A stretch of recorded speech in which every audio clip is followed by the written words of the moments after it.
Thank you. My name's Jason Silverman. I'm one of the directors of Upstate Films. And Upstate Films is celebrating its 52nd year in this room. And I have to say there's never been, I have to check the archive, but I'm pretty sure there's never been treats this delicious through the first 52 years. So congratulations to the Eleanor Roosevelt Center for providing the spread. Thank you all for being here, and thanks to the center for trusting us with this incredible program. These venues and sites are more important now than ever. Finding ways to connect in human ways in person is more important than ever. So I urge you to support the Eleanor Roosevelt Center and your favorite cultural organizations. Everyone is working harder than before the pandemic to make these work. Having conversations like this really enriches us. And so we're, again, very, very grateful to have all of you here to have this incredible kind of historic event. And I'm really pleased to introduce Anna Eleanor Fierst, who's the board chair of the Eleanor Roosevelt Center at Valkill. Eleanor. Thank you, Anna. Thank you so much. It's such a pleasure to see all of you. I'm going to have to hold this up or find some other way here. So thank you all on behalf of the Eleanor Roosevelt Center for coming out to hear this wonderful talk that we're going to hear from Nina Roosevelt Gibson. Before I begin, and Francesca Urban and Nina are going to come to the stage. You all know a little bit about Nina, but I'll let her tell more about herself. Francesca is a superintendent, supervising park ranger, right, at the FDR, the whole site, correct? Yeah, right, both sites. I want to thank also Bread Alone, because without these sponsors, it would have been not the same event. Bread Alone, Amanda's Macaron Shop, Golden Russet Cafe, Annabelle's Village Bake Shop, and Taste Buds Cafe. Also, again, thank you to Upstate Films. And I want to give a special shout out to a super team that we have at ERVK. The sort of the team leader and staff members, Samantha Shapley, is out there.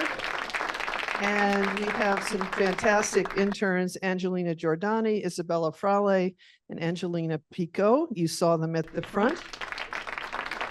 We couldn't have done this without their amazing efforts and their talents and energies. It's really been, we pulled together for this. And I also would be very remiss in not thanking the Kernan family led by Cindy.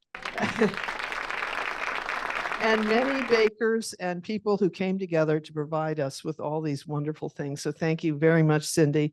We're probably going to hear a little bit more about your family's role in this whole story. So I'm going to now invite our two honored guests to the stage, Nina and Francesca. So, Nina, I just wanted to let you know that I'm absolutely in love with your book. It is such a wonderful, wonderful book. I wanted to ask you why you decided to write a book about your grandmother. Well, I've been probably thinking about it for many years because I was so fortunate in living at Valkill for so many years. But more than that, I realized that all the biographies about Eleanor Roosevelt talk about all the wonderful things she did, which is perfectly as it should be. But nobody really talked about the people who were behind the scenes that helped her live the life she lived and to give as much of herself to others. So I really wanted somehow to honor the Kernan and Entrip families because of they made Valkill so that my grandmother could come home and feel at home. She could get rejuvenated. And she has actually made those kind of comments. So it's not just me saying that. She has said that coming home was really coming home. And it's because of the wonderful people that helped her.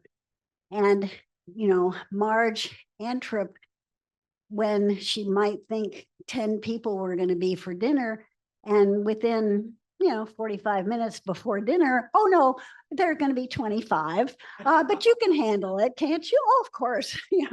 Well, Marge finally figured out how to do those things, but that's the kind of support that my grandmother got. So was the real impetus for writing this book. And I also wanted particularly young people to realize that this is a woman who acted the way she talked. I mean, she believed in her values, she lived her values, and it wasn't just a public face. She was the same in public as she was in private. And I'm not sure that everybody is really like that, but she was.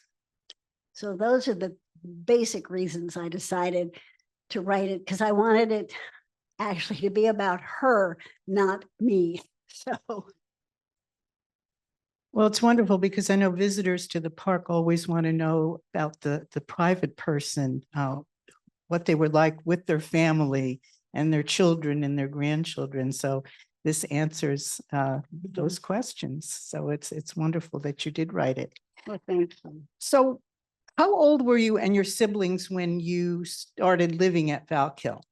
I was, let's see, I was 7, we came from California, and it was quite an adjustment. No more palm trees, but I fell in love with the Hudson Valley, and I'm afraid the Hudson Valley is just in my soul. I love this whole area. So we were pretty young, and then we lived there after my grandmother died for a while, until my father finally really couldn't afford to keep the place going the way it should be kept, and had to sell. So tell us the story about your trip to Valkill when you went to move there, because I know that's in the book, and it's just such a sweet little story about being on the plane and getting to Valkill. Oh, well, we flew from California, from LA to New York, and it was an overnight flight. Of course, we'd never been on a plane, or I hadn't. We'd come back east several times for Christmas and things like that, but always on the train. And I remember my mother always complaining that I had to carry your yellow potty seat, because I was tiny. So I know, I mean, do I have a memory of a yellow potty seat? No, but I know about that yellow potty seat because I've heard about it for many years. But anyway, so this time we flew, and we were on a plane, and my sister Sally, and we sat next to me, and my parents sat facing us. And my sister Sally was 4 years younger. And of course, I thought she was just, she was just this baby. I didn't want to have anything to do with her because she was too young. Well, she we got a breakfast tray, and so she immediately spilled all of her orange juice all over me. That's okay. Well, then a few minutes later, she threw up all over me, not her, but me. And so I then went for the whole day with this vomit stained, stinky dress, but I didn't care because once we got off the plane, we got to Valkill. I took off with one of my, and not really a cousin, but my uncle Elliot had married a woman who had a son from a previous marriage, and I knew him well because we'd spent time with his mother at her ranch in Colorado. And so Rexy and I took off, and we were gone for the whole day. In fact, we missed the 30th of May ceremony at the big house at the FDR gravesite. They always had a wonderful Memorial Day service there. We missed that. We missed everything, but we had a wonderful time. So tell us, where were your parents born and how did they meet? Well, my mother was born in Boston. My father, of course, was born in New York, but my father went to Harvard, and my mother had friends who knew either Uncle Franklin or Daddy or somebody, and they sort of met kind of socially while he was at Harvard. Then I guess that was sort of the story. I don't know. They didn't really talk that much about, their early courting or whatever. Okay. So did your grandmother talk about your grandfather to you? And if she talked about him, what kinds of things did she say about FDR? Interestingly enough, and Frank, I have a first cousin here who's he knows probably much more than I do, but no, we didn't talk about the past. We didn't talk about it. It took me forever to figure out, what FDR had really done. And in fact, I took a course in college on the New Deal so I could learn more. We talked about today and the problems facing today and the future. So I didn't grow up with, oh, your grandfather was president of the United States. I hadn't a clue for a long time. In fact, I thought Roosevelt was like Smith. Everybody's name was Roosevelt. What did I know? And I didn't know we were famous. I did know some people didn't like us, but other than that, I just sort of accepted whatever was. But no, we really talked about what was happening today and the future. So when you had your friends over to Valkill, did they know who your grandmother was, or? Probably, I don't know. Oh. It sounds so silly, but we were kids. We were. One of my closest friends lived right at the edge of our property, and we used to walk to school every day together. Sometimes we didn't even make it all the way to school. We headed to the woods if the weather was nice. So I think probably if anybody really ever looked at my attendance record at that time, we were in the FDR High School, which is a beautiful old building, but they had the junior high classes in with the high school, but they still had so many kids, we had to be on half-day sessions. So a half-day session, when you're in the afternoon, it's hard to get there. So anyway, but they did, my friends, they knew that because they grew up in Hyde Park and everything was Roosevelt, so they knew something, but I don't think they really cared one way or the other. I certainly didn't have any sense that they thought this was anything special. So how would you have spent your typical day at Valkill? What would you do as a kid there for fun? Well, in the summertime, my family loved to sleep late.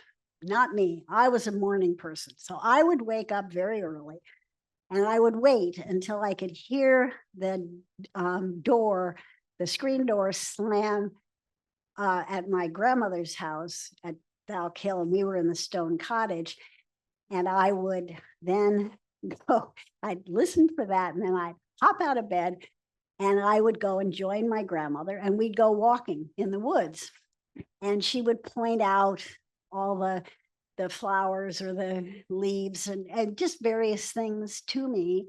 And then we'd see salamanders and things like that, and we'd try and make them change color by picking one up and moving it someplace else and see if it would change colors quickly.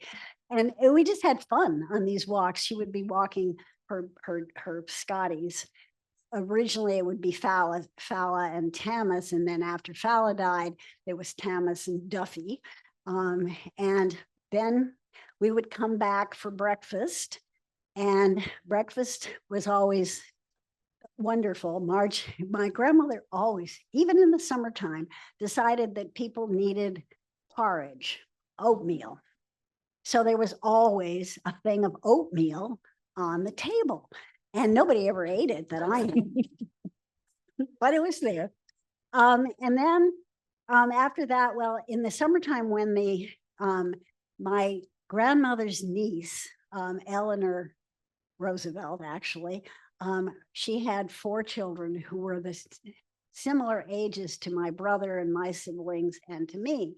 So when they were there, we were the work crew, and Charlie Kernan would assign us tasks. So we worked hard. We brought in wood for the winter. We did all the hay. We did lots of berry picking and apple picking, and everything in the garden. And then so we had to repair the road. The road was always, the driveway was always full of potholes, and it was our job to go and get.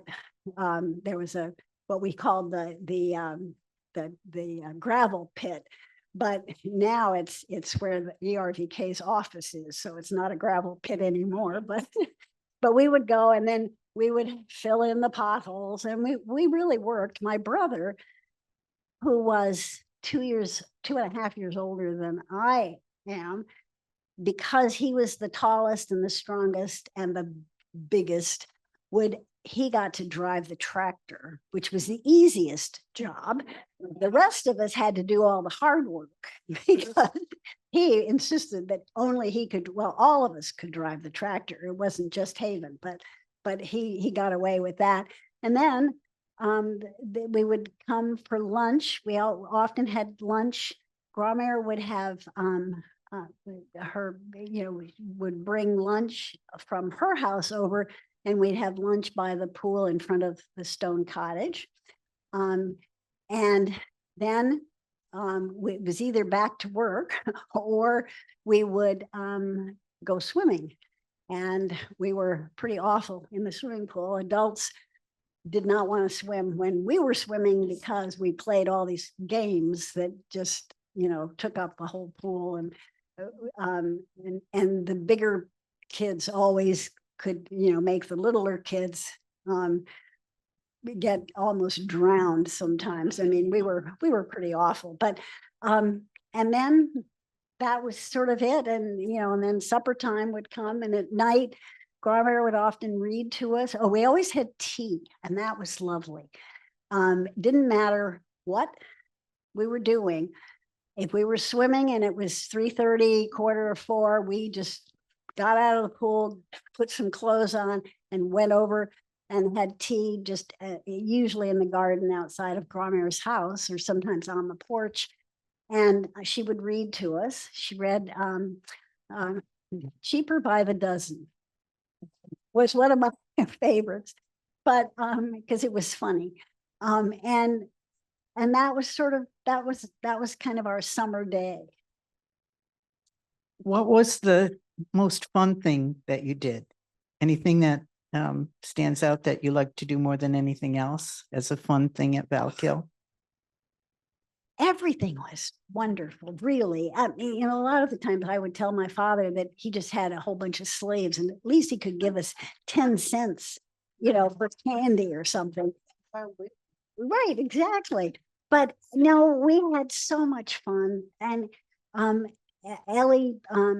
Eleanor Roosevelt, the niece, her 4 children, we were just really tight. And then other cousins would come. Frank was there, Frank's brother Chris, and John Bodiger was there, Paul and Joshua's father. And we just had, we were close and had a wonderful time just together. So I think it was all just really special. So you mentioned that you wanted to write the book to talk about some of the people who worked at Valkill and were really important to your grandmother. So let me ask you first about Malvina Thompson, or Tommy.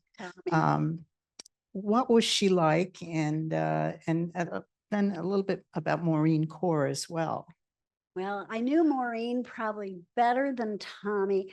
When we came, I was, 7. So what do you know at 7?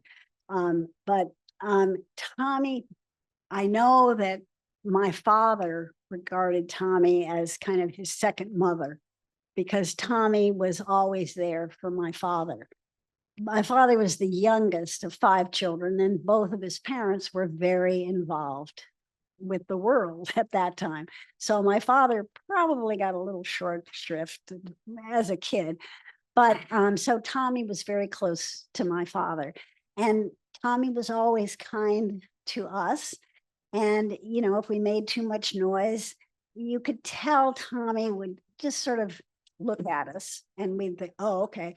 Now, Grandmère, if we made too much noise, she just turned her hearing aids off.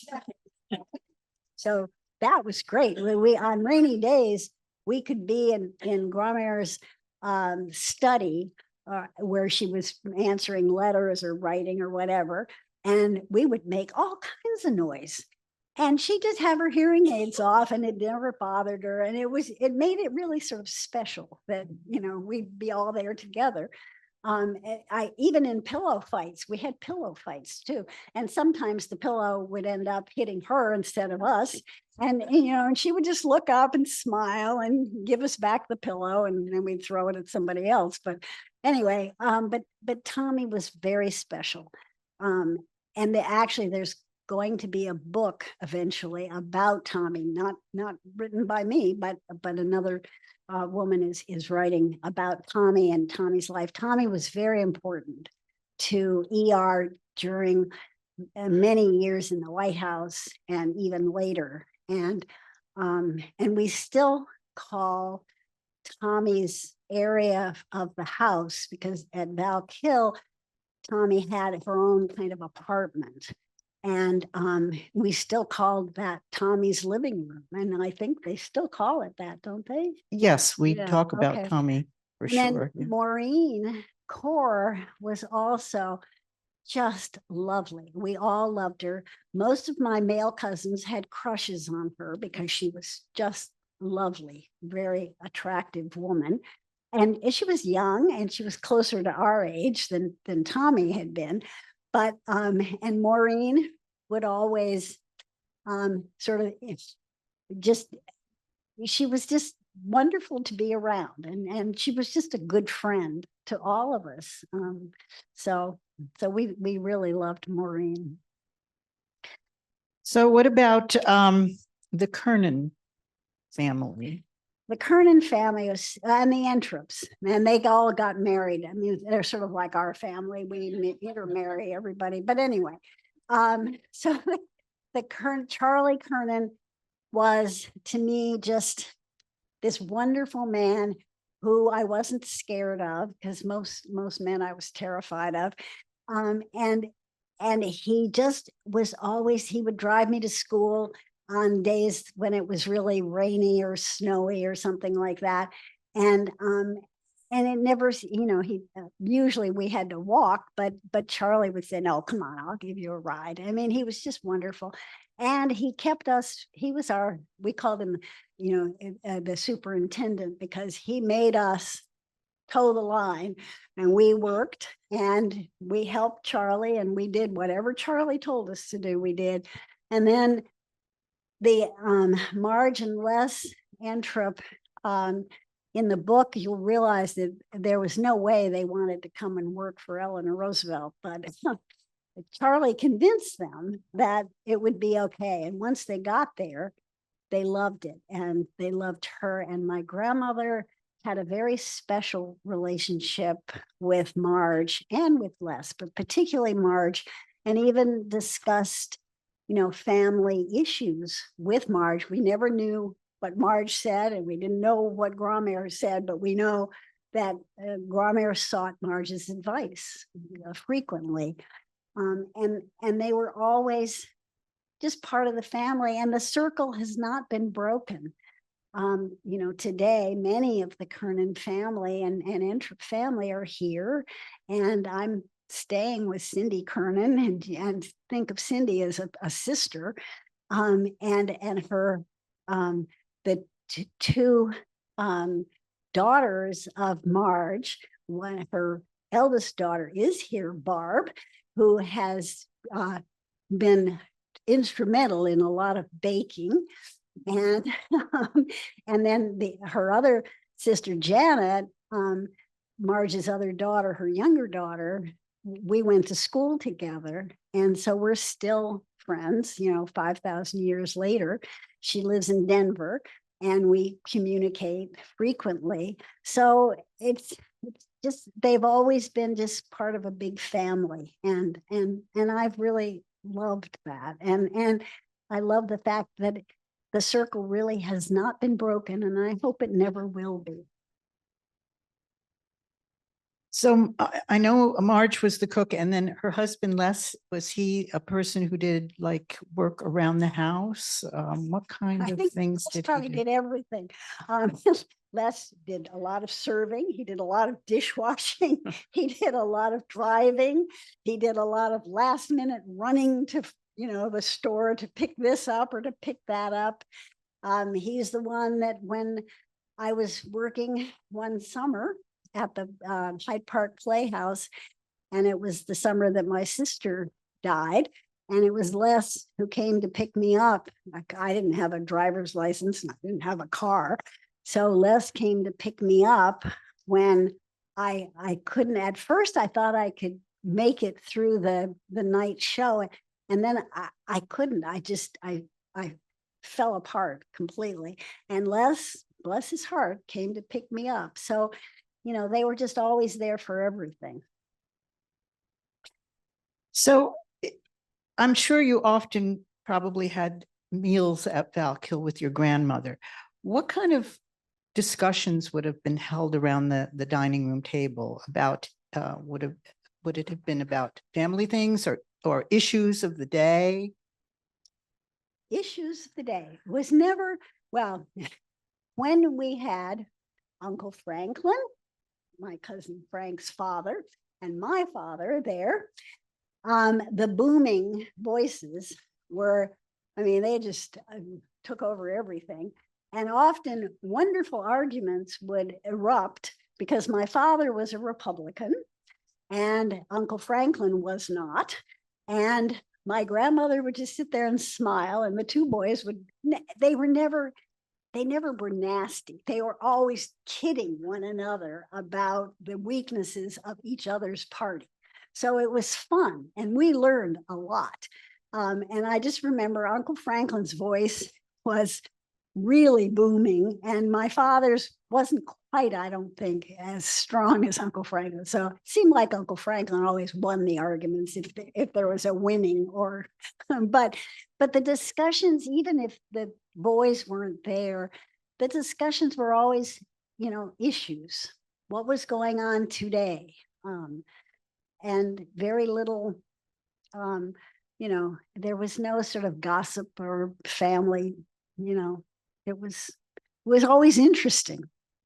Did she ask the children to give their opinions of whatever issue was happening? No, Uncle David would do that. My grandmother had an uncle who, when he was 97, he got confirmed and then told all of us that we had to go to church more often because he was going to meet his maker pretty soon. He's 97.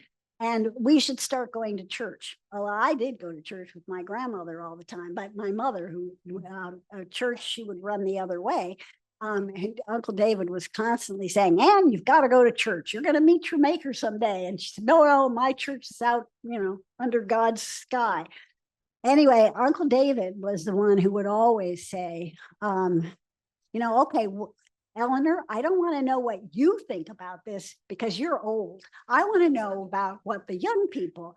And Frank's younger brother, Chris, was also very fond of of Uncle David, as Uncle David was very fond of Chris, and he called him room service because Uncle David would say, room service, I need a cup of tea. So Chris would get up and go get him a cup of tea or whatever it was he wanted. But Uncle David was the one that would say, okay, now what do you think about this or that? And boy, we better have some answers.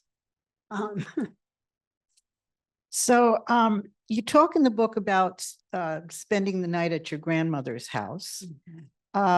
Is it something that you did regularly? And did the other grandchildren also like to spend the night there? Did you ask to go, or did she ask you to come over? No, it was funny. I used to go float back and forth at Stone Cottage. If you haven't been to Valkill, Stone Cottage and Valkill Cottage are right next to each other. In fact, I could hear people talking, next door. And I used to float back and forth between my house and her house. And it depended, sometimes she had too many guests, so I couldn't be over there. But there was a room right near hers where I just often slept. Then when I had polio, actually, that's where my brother and I both had polio, and we were there at my grandmother's, mostly because we feared my younger sister, who'd just been born, would, get it. And so, other grandchildren would spend the night there, when they were visiting, but I was kind of a floater. I just went back and forth, and it just depended. Yeah. I don't even know what it depended on. Just sometimes I felt like being over there, so I did that. So tell us about the Wiltwick Boys picnic, because that was the Wiltwick Boys was a group of children Mrs. Roosevelt was so very much involved with. Right. These were children mostly from New York City and the boroughs who had gotten themselves in trouble. And many of them, it was so heartrending because many of them were, 6, 7, 8 years old, and they might have been arrested for stealing food. Well, they wanted to help feed their families. I mean, so now some of them were probably hardcore, but not all of them. And every summer they would come for a picnic at Valkill, and we all served hot dogs and baked beans and ice cream, with Napoleon or whatever, the strawberry, vanilla, and whatever ice cream things. And my grandmother would read to them, and she mostly read the Just So stories from Kipling. And they loved that picnic. And all of us, I mean, anybody that was there, and I don't care if you were the Queen of Sheba, you were serving these kids from Wiltwick. And Grandma, of course, Marge had to do all the cooking, and potato salad. That was the other thing, and we had to have too. But it was a wonderful picnic. And everybody, we all loved it. We had a great time. And the boys, when they would leave, it was, bye, Mrs. Roosevelt, see you next year. They loved coming. What about holidays at Valkill, like the 4th of July or Thanksgiving or Christmas? Well, 4th of July, we always read the Declaration of Independence. And Uncle Jimmy was there for a couple of them. And I remember him reading to us. We'd have a picnic, but, we definitely observed. And Grandma, I would go, Sally and I would go with her sometimes to the parade in Hyde Park. And I have a picture, I think it's in the book too, of Sally and the two of us with my grandmother at the 4th of July parade in Hyde Park. And then Christmas was always, one of the beauties of Christmas was Grandma always had a big Christmas party for everybody who had ever worked for the Roosevelt family. And that meant people that were still alive who had worked at Springwood. And they would come, the women all got handbags, purses that Grandmère would buy at Arnold Constable, which I don't think is even there anymore. But so she would go and buy probably 40, 30 purses. So the women all got purses, the men all got ties, and the kids all got cornucopias with candy in it. And it was anybody who had worked for the family. And it was a wonderful party. I mean, and again, probably Marge and Les had to do a lot of cooking for that too, and baking, but they enjoyed it. And she always, she honored the people who had helped her family, and her mother-in-law and FDR's when they were at Springwood. She didn't, just sort of because they weren't, working for her anymore. They would still come. And that was really special at Christmas. And then our Christmases were just sort of chaotic. I mean, lots of presents and my grandmother loved the table decorations. And there's a fun story in the book where Uncle Franklin and my father set the table on fire, which had to be put out. But well, and they decided to throw martinis on it. That doesn't so anyway, but Christmas is and it was, anybody for Thanksgiving and Christmas, if there were people who didn't have a place to go, they came to Valkill, and that was fine. I mean, so we had all sorts of people there, and it was fun. Do you have a favorite gift that you cherish from your grandmother over the years? Mostly the gift I have was her memory and the time I spent with her. But in terms of a thing, yeah, I think there are just some little things that I have, some letters where she was trying. I was one of those shy, awkward, sort of creepy little kids, I guess. And she always was trying to say, Nina, you're really fine. You're okay. And so I've kept those letters. And sometimes, when you feel down, you kind of read it. And I read it and I just smile. But it's mostly the gift she really gave me was just being fortunate enough to be with her. And not because she was famous, because she was a grandmother who cared. And that to me was a gem of a gift. So let me ask you about some of the guests who came to Valkill, like Harry Belafonte. Oh, yeah. Harry Belafonte was wonderful with the Wiltwick boys. He helped them develop their own steel band. And in fact, I think some of us all probably have the records from that. Do you have one, Frank? Yeah, I still have mine. He got the boys to develop, they made their own instruments, and then he coached them to musically, and then help them record. And so I've got a record of the Wiltwick School Steel Band. And Harry Belafonte was very instrumental in helping out at Wiltwick. And he also came to stay and with a new wife who was gorgeous. She was a dancer. She was beautiful. I thought, oh God, if you could just look like that. She was just wonderful.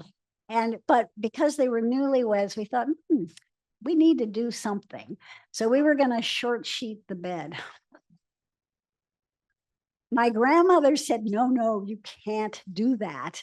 We did tell Grandmère, and she said, well, it was my cousin Barbara Morgan and I were doing this. And she said, please don't do that, because I have the sheets I have, this is my grandmother saying, the sheets she had were from Sarah Delano, and they wouldn't stand up to somebody's foot being pushed through. They would just rip. So she said, why don't you, and this was her idea, she said, why don't you just put some cornflakes or something in the bed? So we were going to put cornflakes, which we did, a few. But then we thought, ooh, Marge is going to have to clean up all these cornflakes. That's not fair. So we just put a few in and then waited the next morning, hoping we, hear something from the newlyweds. Nothing. They didn't say a word. Hey, what about Paulie Murray?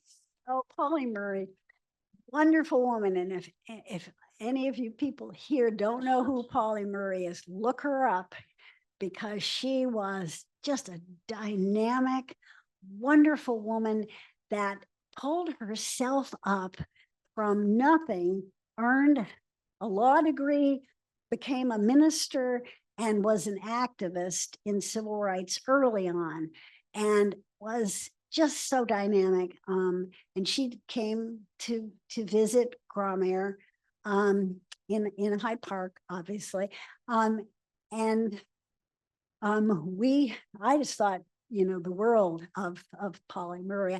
I don't want to go into the Paulie Murray story because it's in the book, so it's more fun to read it probably in the book. But yeah, she was wonderful. And if you really, a lot of people don't know who Paulie Murray was, but definitely. And Miss Hall's students that are out there, look her up. She was a dynamic woman. Yeah, she was. Definitely. What about the Russian premier, Nikita Khrushchev? Well, that was fun. That's really, boy, a Marge story. Marge cooked and cooked and cooked, and I know she had all of her family helping, and they made all kinds of foods for Mr. Khrushchev. And when he came, that was a big to-do about all the limousines and how do you get all these limousines in the driveway and then back out and all that kind of stuff. The logistics were horrible. And we used to laugh because the Secret Service, not the Russian Secret Service or whatever they were, they came prior to the visit and marched all through the woods looking for places where people might want to hide and then kill him or something. I don't know. But we'd be outside and then suddenly we'd see these people walking in the woods, and they'd have guns on and uniforms. And we thought, who are they? It was very strange. But anyway, the visit was wonderful. And he came and we did have some fun in terms of trying to get vodka at the last minute and things like that. And then we had this huge, the borscht that they decided they needed borscht for Khrushchev and all the people that came with him. And Marge, they sent some up from, New York, and Marge said, no, that tastes terrible. So she made her own, and I'm sure it was wonderful. But all he did was take a roll and go, oh, one for the road, and then left. So, but his wife, whose name was Nina, so she actually, that was sort of fun because she said, oh, we have the same name. And I thought, oh, yes, we do. And I was in awe of Khrushchev. And of course, my mother, who had a very sort of strange sense of humor, she said, now I want you guys, we all have to be very nice to Mr. Khrushchev, because then maybe if they're going to drop bombs, they won't drop them on us. So you have several stories about the various royals who visited, but my favorite was Queen Frederica of Greece. Right. Did you want to share that one, or do you want them to read it in the book? Well, no, I'll share it. I had long braids at one time, and my brother was always yanking on my braid because he knew I hated that. So we went, Queen Frederica was there visiting, and we came from the stone cottage, and we went into one of the rooms in the near Tommy's living room, took off our coats because it was winter time. And I turned around and felt this yank on my braid, and I thought it was my brother. So I wheeled around and stop that, and I fortunately didn't know many swear words, or I would have probably used it, but I was too young at that time. but I had a nasty look on my face, I'm sure. And then there was this lovely woman standing in front of me. And I didn't know who it was. And she just smiled and left the room. Oh, okay. Well, I come out of the room and Grandmère takes me by the hand and she said, Nina, I want to introduce you to Queen Frederica. And Queen Frederica said, oh, we've already met. So is there, from all the guests that came to Valkill, because obviously there were quite a few of them, whether it was, well-known people or, just friends, is there any one guest that impressed you the most? Well, everybody sort of impresses you one way or another. I mean, yeah, one of the funniest ones and the ones that I, just really had such a good time with was Charles Purcell, who was one of the funniest men I've ever run across. He could do one-liners that were just so clever. And he was there. Now, this is a man who was down and out, had no money. But my grandmother really took to him. And of course, he to her. And he worked, he did a lot of work with the Hyde Park Playhouse. So he would stay at Valkill for, weeks at a time. And to kind of repay her for allowing him to stay there, because he really did not have anything. He would try and organize her books for her. And that was really sweet. And I thought, wow, what a nice guy. But I think so many of the guests, we loved Hick. I mean, Lorena Hickok, and we just called her Hick. She was funny. She was bright. She was challenging. And somehow, the fact that she went around, she always had a cigarette hanging out of a corner of her mouth and wore, what do they call them, wife beater t-shirts or something. She was just, but we loved her. She was wonderful. So. Yeah, I heard she was really good with children, that she really loved children. Yeah. And she also challenged you, she didn't let us, if we were talking about something, boy, Hick would get in there and, say, have you thought about it this way? Oh, no, I hadn't. So then, and Hick would sort of guide you. She'd say, well, Nina, you really ought to read blah, blah, blah, or whatever. Oh, okay. And then I'd try to, but Hick was a very special person. So I just wanted to ask you about your travels with your grandmother. You talk about going to Israel and Iran. Would you like to share a little bit about those two trips? Well, there's a lot of information in the book, but maybe some of your favorite things about it. Was traveling. I mean, I was in awe of the fact that I could even go with her. I didn't think the headmistress of my school would let me out, but she did, which is a plus for the school. Because I have to, as an aside, I've been talking to some of the students from that same school that I went to. And when I went there, it was not like it is today. So it was much more sort of clamping people down rather than, bolstering them up the way it is today. But so to be allowed to go on a trip like that, because I had to miss school a good bit of the time, because we were gone for about a month or so, was in and of itself a real treat.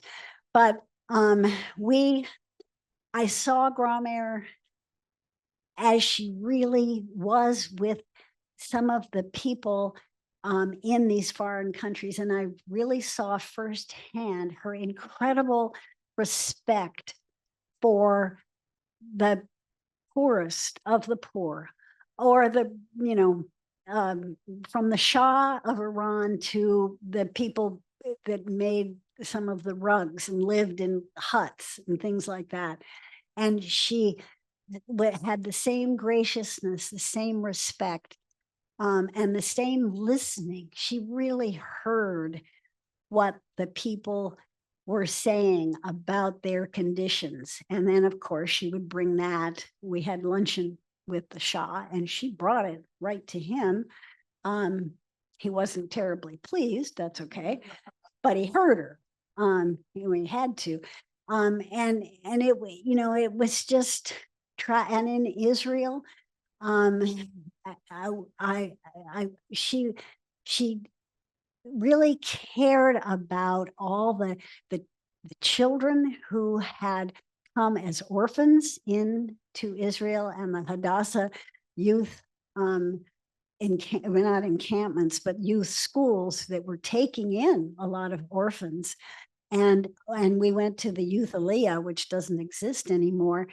And she wanted to make sure that the children were well fed, that they'd had their inoculations, the littlest thing, that their shoes actually fit their feet, not, you know, that they weren't running around in something that wasn't good for them, or that the shoes that they had didn't really fit. So she looked at the tiniest of things and really cared about those children, and they loved her too. I mean, it was amazing. So just being with her on that trip, and again, I was pretty quiet, so I just watched and observed what was going on.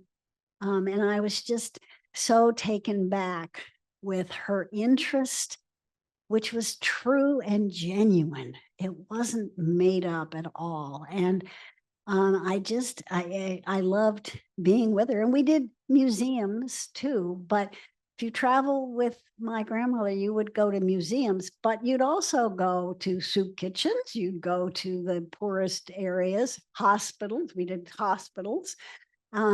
So you saw life the way it was at that time. Did she share with you her hopes for the Middle East? Well, no, she didn't really talk to me about that, because it wouldn't have necessarily come up. But you obviously, you could see her hopes, and you could hear her hopes when talking with Ben Gurion. We visited Ben Gurion in his kibbutz. And again, it wasn't like you were going to some famous person, although he was very famous. We were walking into somebody's, well, their kibbutz with lots of other people around in the kitchen or the cafeteria, whatever. And we're just sitting around talking as you would with a bunch of friends. And you could tell that, yes, she had huge passion for the state of Israel and for respect for the Palestinians. I mean, she really got it. So you picked up on those things. She didn't actually have to sit down and tell you, well, this is the way I feel. I mean, I don't know. Now, maybe I'm sure she did with some people, but not me. I mean, I was a kid, really. So. Hey, before I ask you the questions from Miss Hall's class, I'd like to ask you one other question. If your grandmother came through that door right now, what would you say to her? I would just give her a big hug. I think maybe you look a little skinny.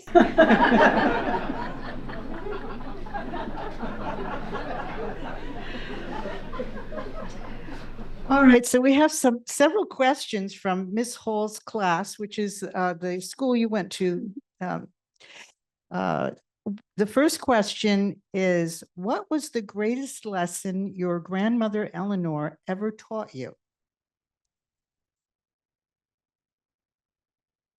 I'm not sure there's a lesson. I think she just taught me the value of respect, the value of caring, the value of listening and understanding, not just hearing what people say, but really trying to understand what they're saying. And I have struggled with that.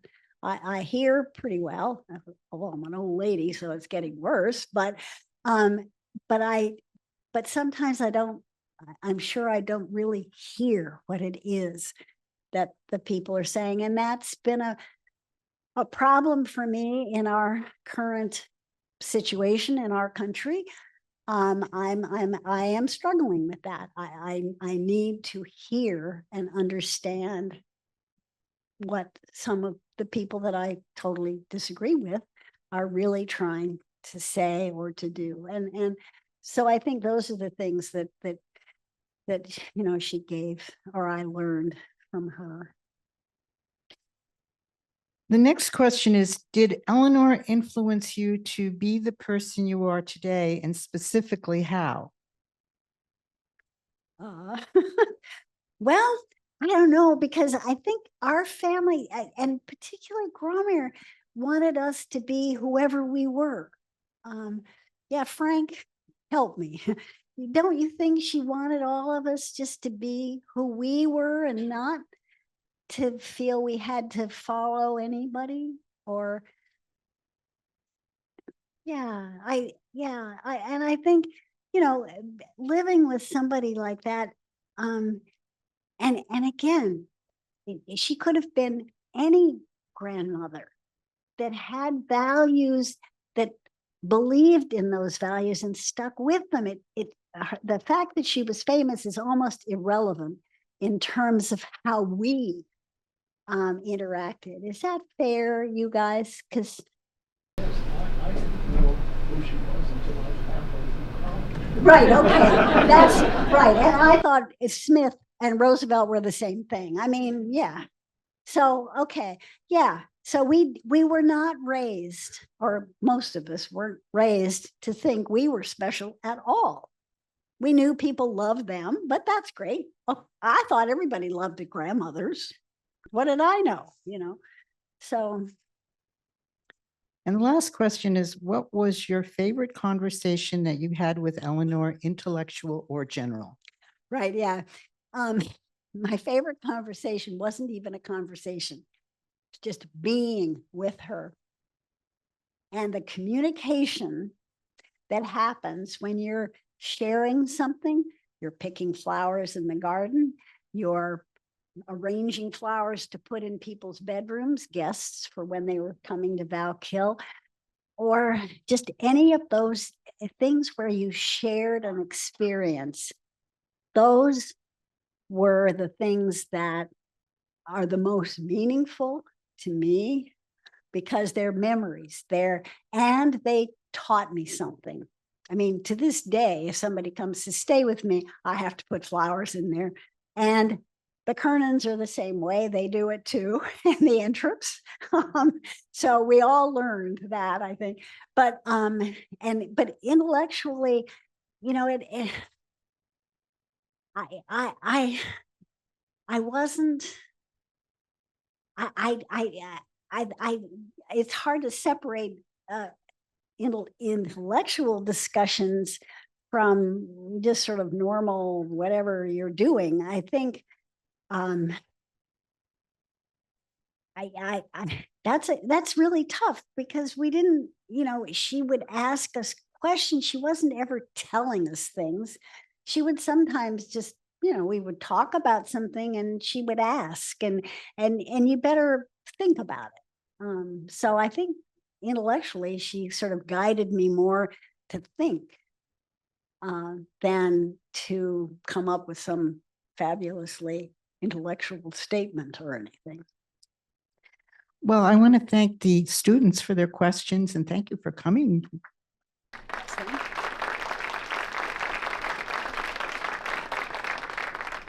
Now we have some more written questions from the audience. First one is, what is the best way to honor Eleanor's legacy?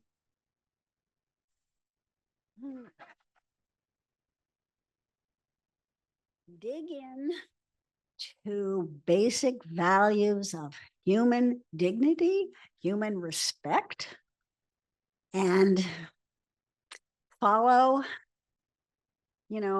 humanitarianism, social justice, things like that. But I think as individuals, we really need to get our feet on the ground in terms of what is important as human beings.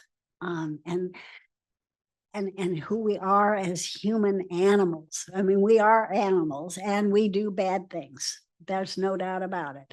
But we don't have to. We're choosing to do that. But we don't have to. So. What was the most fun you ever had with Grandma? Well, she did have a wonderful sense of humor sometimes. What was the most fun? Oh, gosh. I'm sure there are some funny things. I mean, we did have lots of moments of giggling, and mostly with her daughter, Anna, who's Anna.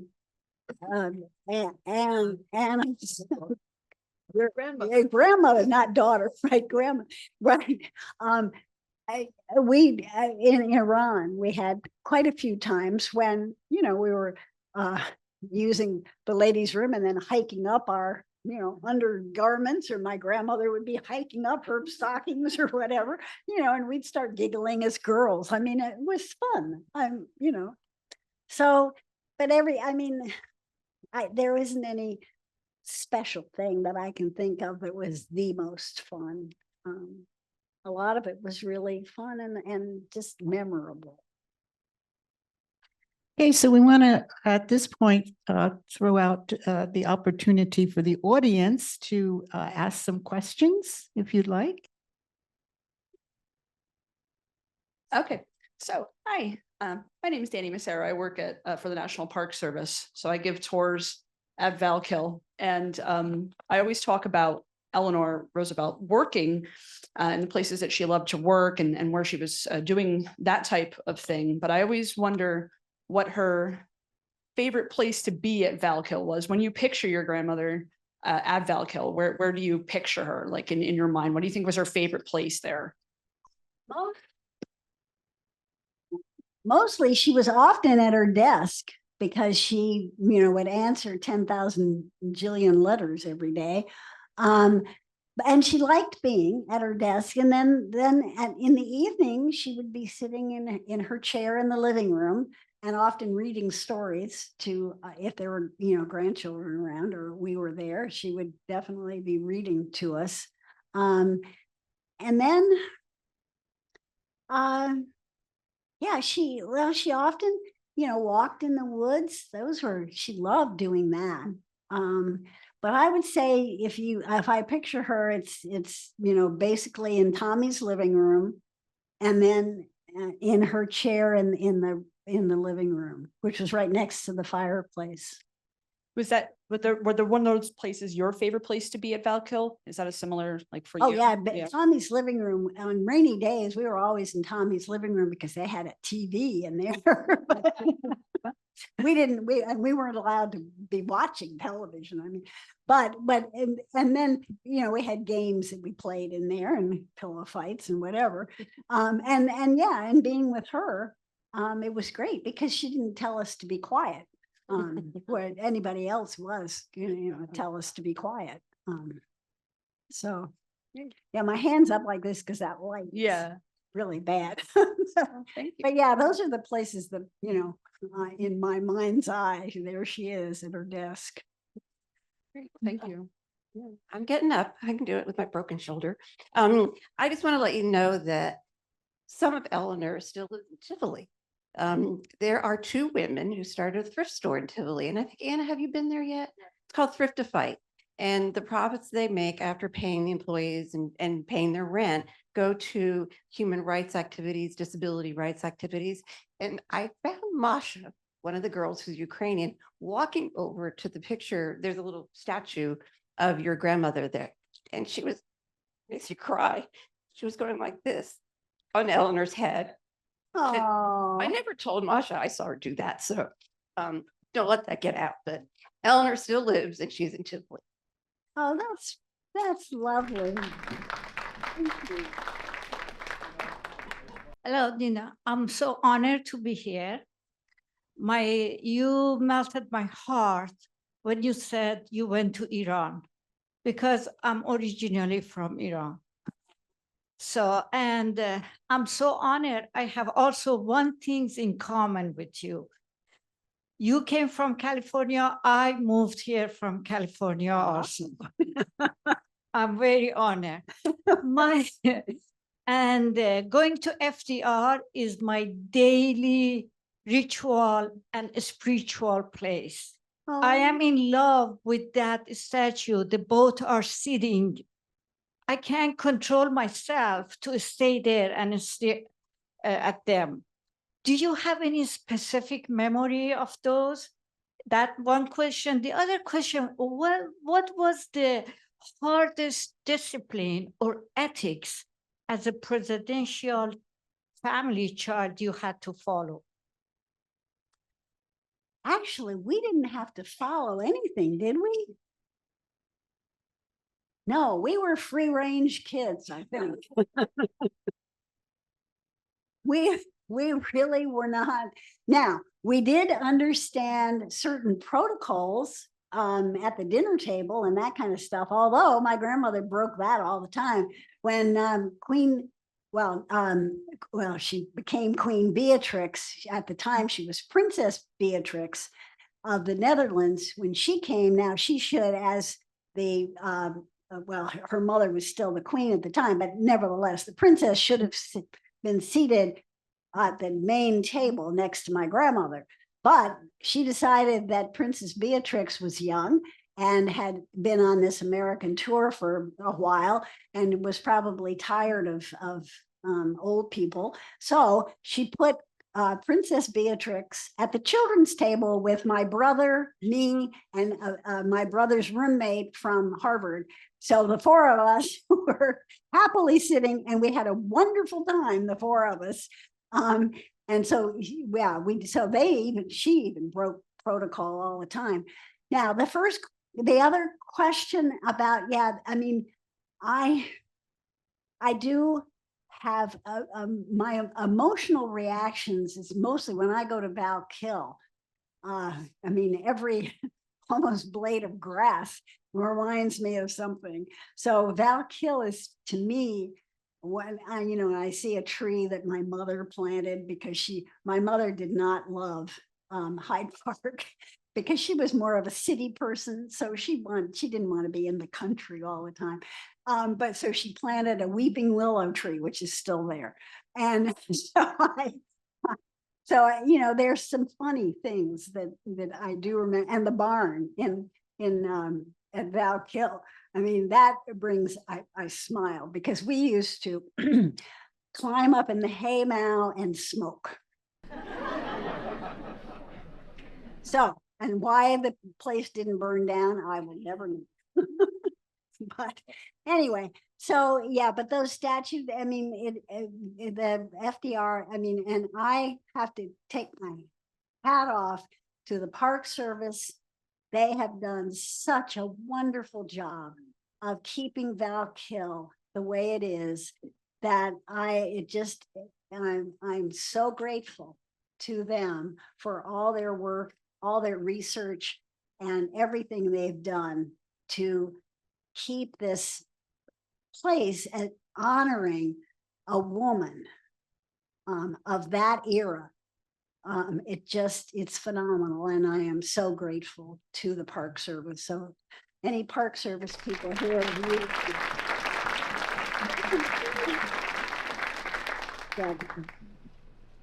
I was particularly interested in your description of the Christmas parties. My parents did not work for Mrs. Roosevelt, but I have memories of attending probably 2 or 3 parties when I was relatively young. Obviously, I was only 9 when she died, so I didn't get to go to too many. Did she give more than one sort of family and friends party during the holiday season, or was it just that one besides the family Christmas? Oh, no, she did have that one. And then she had others for the Roosevelt Home Club people. She was always, she entertained them a lot. I don't even know, do they still have the Roosevelt Home Club? No. Oh, Yeah, I was a godchild, so I'm not sure which category I'd fall into for party classification. Fall into any category. They would love you no matter. Okay, thank you. Hi, I was just curious. You mentioned remembering your grandmother writing letters, and that's what she did in her home and in her study. And you also mentioned still communicating with all the families that were so important to you. Do you still handwrite letters back and forth, either for posterity or for tradition? Or it makes me wonder because of just the history that we know from letters. Oh, yeah. And No, I'm afraid, in fact, I had to go have a cortisone shot in my hand because I have arthritis. So signing books was painful. But so no, I don't write letters anymore. Well, I write, I'm one of those people that I write thank you notes, handwritten. Now, Frank and Jinx are really good about writing letters. But but yeah, no, I'm afraid, in fact, I Zoom with with Josh and Paul. We Zoom with their father and their other siblings. So we Zoom with them to kind of catch up and keep up. So yeah, I'm afraid we're not doing the letter writing so much, which is sad. But I was telling this story. I had so I didn't really get to know my grandmother or to figure out who she was until I was halfway through college. There's a whole reason for that. But then I realized, and she would invite me to come down for lunch regularly. And I was in New Haven at Yale at the time. And so I got to know that train to go down for lunch, and whoever, she would have this ambassador or this famous person. And then all those people would leave and she would sit on the couch and I would sit next to her and she would just talk to me and ask me what was on my mind. And I remember those wonderful things. And of course, she'd send me a little check on my birthday every summer. That was a regular. And she went around all year collecting presents. She had a closet in Valkill just filled with little things that she would buy for whoever, and then dispense them at the end of the year. And the one substantive thing is, I once wrote her a letter and said, I've been reading this book called Up From Liberalism by William F. Buckley Jr. And he makes this argument that Social Security is immoral because it's coercive. And I wrote that to her and I said, well, how would you answer? What would you say to Bill Buckley? And she said, well, it has to be for everyone. It has to benefit everyone, and everyone has to participate in it for it to work. And otherwise, it wouldn't work. So it has to be coercive. That's it, period. well, and I'll add to what Frank said. I remember that Grummer was particularly interested in Frank and his intellectual development because I came with her to visit you at Yale. And I don't remember exactly why we were there or where we were going because it was kind of on the way someplace else. But I do know, and she didn't actually say to me, Frank is really special or anything like that. I'm always going, well, like Josh and Paul, I think are fabulous and very special. But Grummer wouldn't have said that kind of thing. But I knew that Frank was special. Well, she had a great influence on me, and I remember her quite well, even though I didn't realize who she was until I was like 18, 19 years old.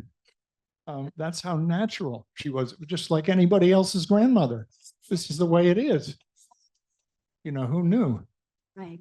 Yeah, we thought everybody had grandmothers like ours. Yes, right. So my name is Erica Salzman. Hi, Nina. Hi, I she wondered. was one of my readers. So if you don't like the book, it's her fault.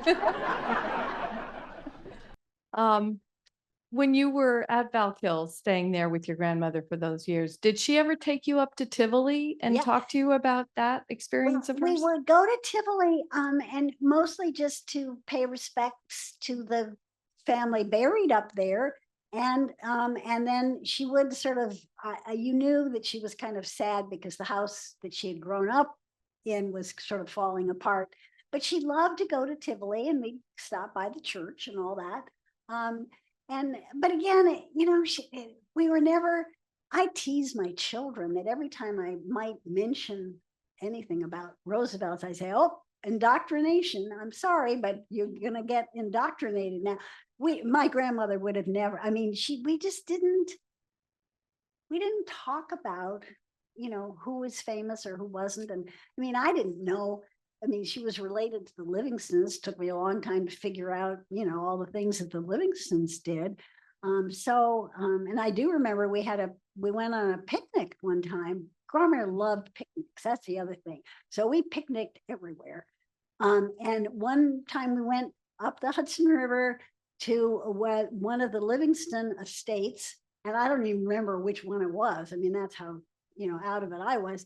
And Mrs. Livingston came to the door and said, oh, Eleanor, you can't have a picnic here today. I don't want you here. So she slammed the door in her face. So we had 2 cars full of people and food and all this stuff. So Grandma said, not to worry, I know where to go. So she went to where Mrs. Livingston couldn't see where we were, but we were still on her property.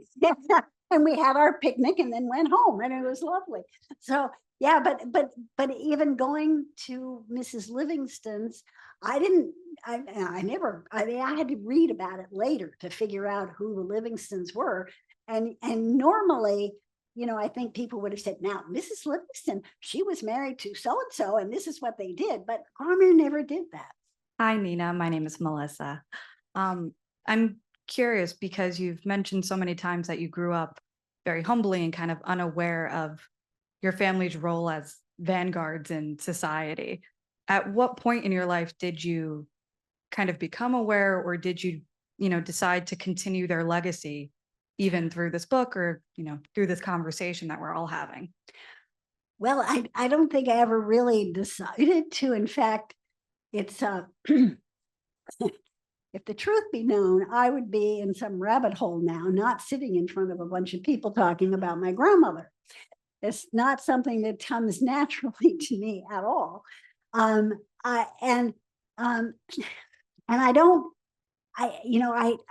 really separate myself from my grandparents. They did wonderful things. And each one separately. I mean, I don't even lump them together. Because they were partners, like an incredible partnership. And I also respect the heck out of Sarah Eleanor Roosevelt, because I think she played a much more positive, strong role in my grandmother's development than she is being credited for. And we've talked a little bit about this within the family, and I'm just hoping some historian, if there are any historians here, I cannot do it myself because I'm just too old, but there's a trove of really interesting letters back and forth between Sarah and ER, and that where you can see that Sarah Roosevelt really was a tremendous inspiration in some ways to my grandmother. Not so much inspiration, but role model, which is different. But anyway, aside from that, yeah, I don't feel like I'm carrying on any legacy. I want to see her legacy carried on through young people, through others throughout the world, actually, not just in our country. But that's why I'm so hopeful that the Eleanor Roosevelt Center at Val Kill will really thrive and be able to help others and partner with others to make a difference in social justice and civil rights and things like that, that carry on what my grandmother was so passionate about. Hi there. My name is Lisa. Came from Hartford, Connecticut to hear you. Oh, wow. I'm reading a book right now of the letters between your grandmother and your Aunt Anna. Oh, right. And I've read many books about Eleanor. I was always under the impression that she was somewhat of a busy and perhaps absent mother to her children.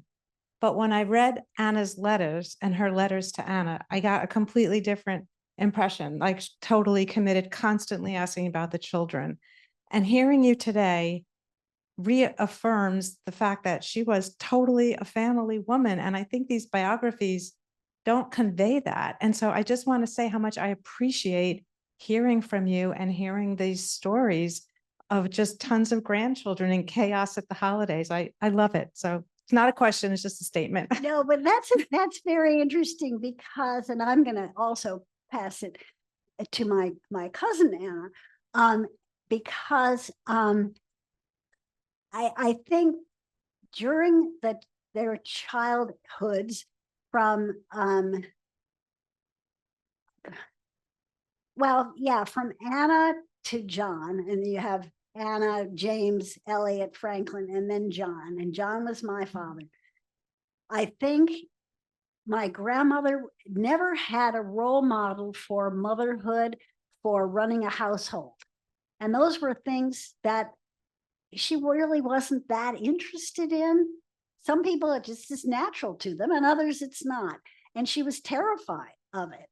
And she loved her children. I know she did, but she wasn't the kind of mother that we think of. And I think probably other cousins will understand that in different ways. All I can really speak about is my own father. And I know that he really didn't, he didn't really have the mothering kind of instinct from his mother. And she was very busy at that time. I mean, you know, her husband was in politics, and because Daddy was born when his father, you know, Daddy was 5 when FDR had polio. And so he was absent. And so my grandmother was doing a lot of traveling and a lot of political things.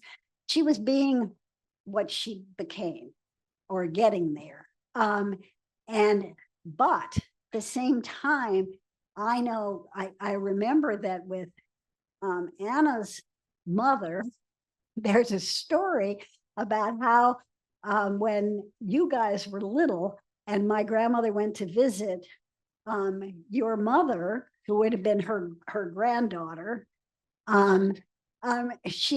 they had grapefruits, and Gromir she gave some grapefruit spoons because your mother didn't have grapefruit spoons. And so she would see the little things and then, you know, try to provide. So she really did care about them.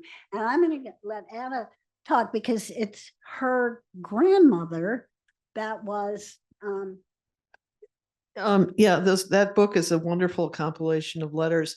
They did have Anna. She was the only daughter, of course, in this pack of boys. So I think that there was a relationship that kept on, and as I'm the only daughter in my family, so there is an interesting connection there through the 50s, especially in late 40s. And you were, you know, I think to echo what Nina was saying, that during their childhoods there were certainly problems in the sense of not knowing what to do with young children. But when they were adults, I get the impression that she really, really tried to help them with many, many problems and stepped in as best as she could to solve the situations that they found themselves in, sometimes because of the family that they were in, and sometimes financial difficulties. She was always there for her children, especially as they became, you know, working adults. And my grandmother was a working adult. She had a career. So, I mean, and they wrote these long, effusive letters to each other, which nowadays, you know, no one would, you know, where it's email, right? And you, instead of saying between, it's BTW, you know, so it's, they really took a lot of time to communicate in these letters, and they're wonderful expressions, I think, of their love for each other. You never said that, but it came across in these letters. Nina, first of all, I'm Barbara Entrup Kernan, and I have a double connection here. My mother and father were Marge and Les, and I was married to Pat Kernan, who was Charlie Kernan's brother. And I came upon all of this when I was 17. And I lived in the cottage that most people don't even know was there, Nina. but it's been gone for a long time, but I lived on the estate as well. But my sister Janet, who I just want to, she did convey to me today how sorry she is. She's just in Denver and family circumstances. She can't come. But Nina and Janet were very, very close, and still you're very close. And I just can't thank you enough on behalf of both our families, Nina, to know how much you really thought of them, and you know how much they loved you guys. So, I mean, your sister and your two sisters, I'm just at a loss for words, because it's just so special that you've done this. And I'm taking it, you did it for them, and I'll love you forever. And I loved your grandmother. And by the way, your grandmother and Dr. Holstead, right? Excuse me? Are you the one that was married to, your grandmother was Anna? Okay, so they were very good to my parents. And I have letters from yeah, I do. I don't have a lot, but I will. I might have one of them with me. Anyway, this is just to thank Nina for this wonderful book that really portrays, most people don't realize that. And Nina's the one that said this. They were not the help, they were family. And this really commemorates that. So thank you so much.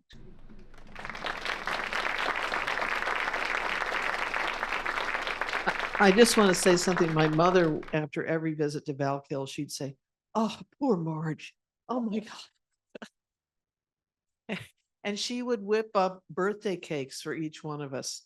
And I have a picture of myself as a 3-year-old, and it's addressed to me. I mean, she went, Marge went to these amazing lengths to make all of us, as whether we are great grandchildren or grandchildren, feel amazingly welcome. So we are very indebted. Before I turn the microphone over to Joshua Bodiger, who is out there somewhere, and he is mentioned in the program to give closing remarks, I forgot to mention that tomorrow at 3:00, we are having a formal catered high tea over at the Wallace Center with Nina from 3 to 5. So if you haven't had it, someone who would like to go to that, there are still a few places available. It's a small room over there, the Dyson room at the Wallace Center on the FDR grounds. So you can sign up online at the library. Yes, Wallace, it's the visitor center for the library, right? And so that is on our website. Hello, everybody. And this is just a brief story that I want to pass along, and it's very much it's in concert with what you've shared, Nina, and Frank, what you've shared as well. And actually, even before saying that, I want to just say how it's really just a wonderful thing to be here with my brother Paul today, and to hear your remarks, and to look forward to reading this. And so Paul's and my father, John Bodiger, also our siblings, Adam and Sarah. Our dad is a cousin of Frank and Nina's, and also the son of Anna.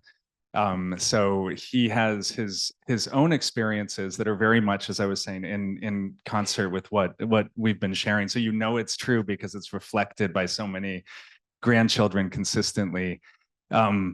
So he really calls Grandmère, even 61 years after her death, his senior mentor and teacher.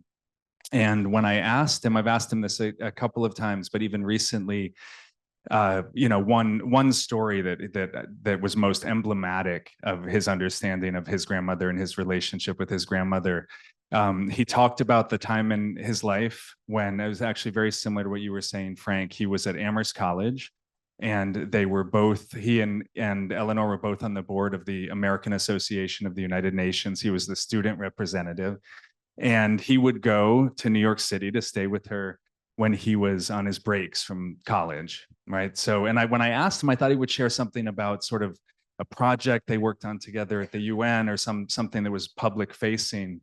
But what he shared is that he remembers on one of those visits he came when he was in New York City.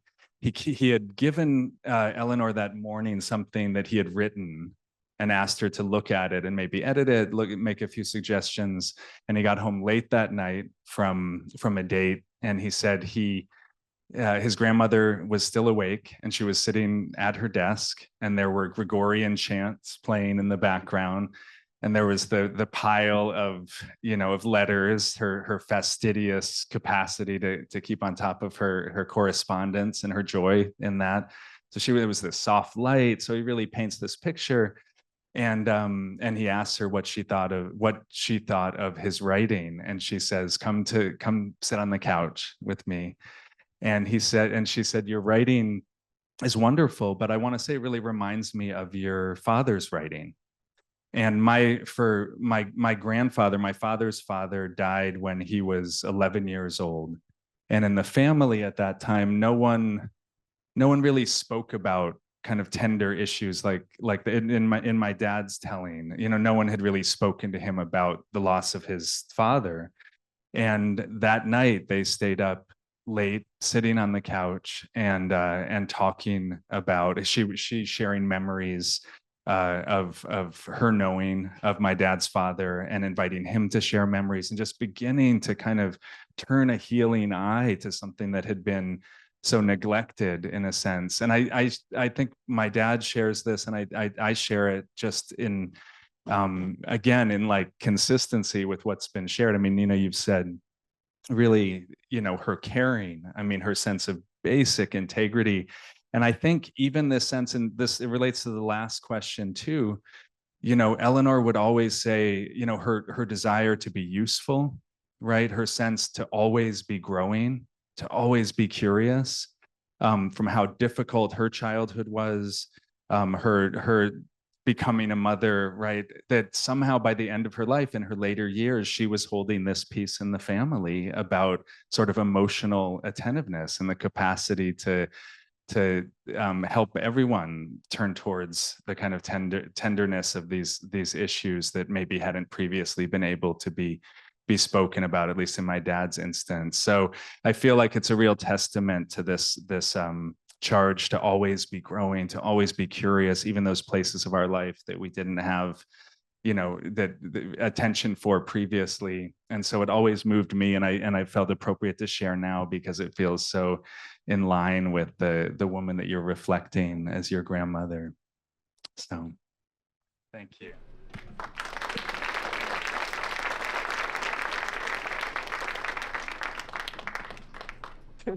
All the author proceeds go to ERVK. I'm not making a dime off of this, so please buy a book. Thank you to our Zoom audience out there as well. Thank you again.